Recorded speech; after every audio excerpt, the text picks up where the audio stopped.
The Australian writer, editor and workshop leader Karen Masman has written a very wise book titled The Uses of Sadness. She writes of the type of sadness that I've just spoken about and that Thomas More writes about, and calls it soulful sadness. The initial call of sadness she refers to as the longing of sadness. In this phase of the cycle of soulful sadness, we are infused with a deep longing, a kind of homesickness. It can be a longing for something we have had in the past and now lost. It can be for something we've just never had. There is a Celtic word, haitha, which is often translated as homesickness, but it also means more than that. It contains the sense of missing something that we may never have known, or missing something that is so deeply part of our past we struggle to remember it. Someone once likened it to the almost but not quite recoverable memory of our mother's heartbeat while we were in the womb. This time of longing in the soulful sadness cycle is a time of bittersweet memories and longings and homesickness, beauty and poignancy. From longing, we enter a space of not knowing. Our old solutions no longer seem to hold water, but new ones just aren't there to take the place. Everything may seem slightly tinged with failure, even our raging successes of the past. In this phase of the soulful cycle of sadness, we are invited to sigh, to let go into the experience, and to simply sit in the not knowing. We let go of thrashing about, clawing for a solution, and we just wait. In this phase, we are asked to remain in a space where deciding, planning, and scheming have no place at all. It is the phase of the cycle that it is best not to consult anyone, to resist the great temptation to think that someone else has the perfect answer for us or the magic bullet. And we recognise in this that our own effort alone will not suffice, and that paradoxically, this is a relief. We may, Karen Masman says, see that for quite a while before the cycle of sadness began, we were holding our breath with strain. We were waiting to exhale. We then, in this phase of not knowing, let ourselves exhale, long and slow, and we sit with things in their turmoil, and we wait for answers to mature of their own accord. This waiting, this pausing, is the theme behind the cardinal rule of retirement seminars. Don't pack up the cat and move to Brazil the day after you are handed your gold watch. Wait until the phase has time to mature. And another reason to wait before jumping to a solution is that if you think that you know, you tend to see what you've always known. You may not be prepared to look with completely open eyes. When something is completely outside your realm of knowledge, you may claim that nothing is there, when it is completely there, under your nose. And so on into the part of the cycle of soulful sadness we know as deep listening. After we've been called into sadness and entered that phase of not knowing, we become quiet enough to be more receptive.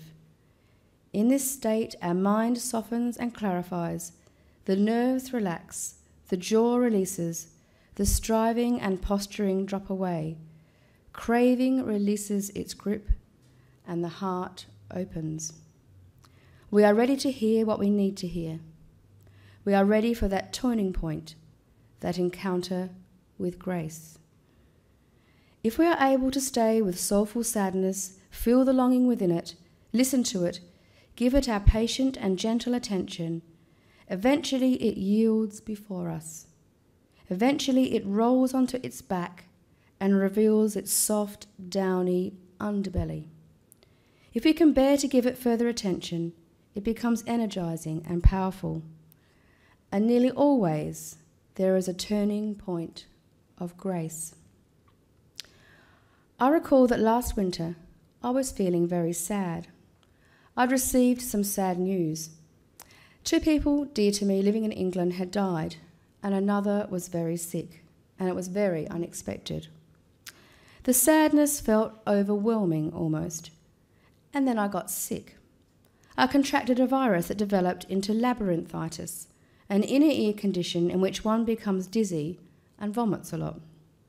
It started out with me bouncing off the walls in the hallway in the manse, and ended with me lying flat in a darkened room in silence with a bucket as my constant companion.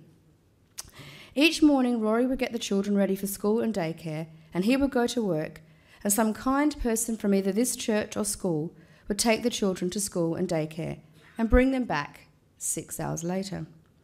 And then I would lie dizzy and nauseous and sad and more than a little frightened on a few occasions in my dark and quiet room.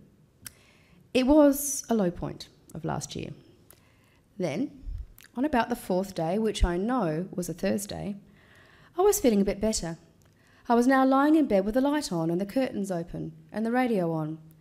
And I noticed outside my bedroom window a lovely pink geranium had just emerged from its bud. I could see some persimmons on the ground and the glisten of the ivy bathed in raindrops. And I thought, I'm really lucky to have this bedroom. It's a lovely view. And there was an interesting interview on the radio.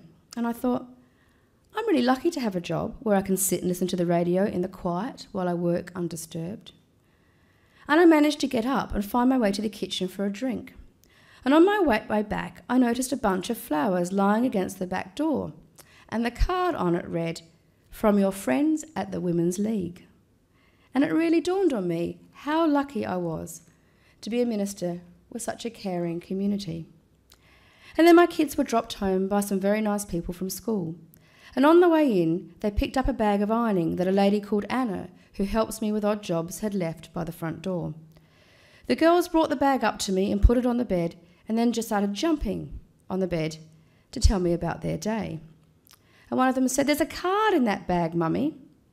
And I looked inside, and there was a purple envelope with Joe printed on it.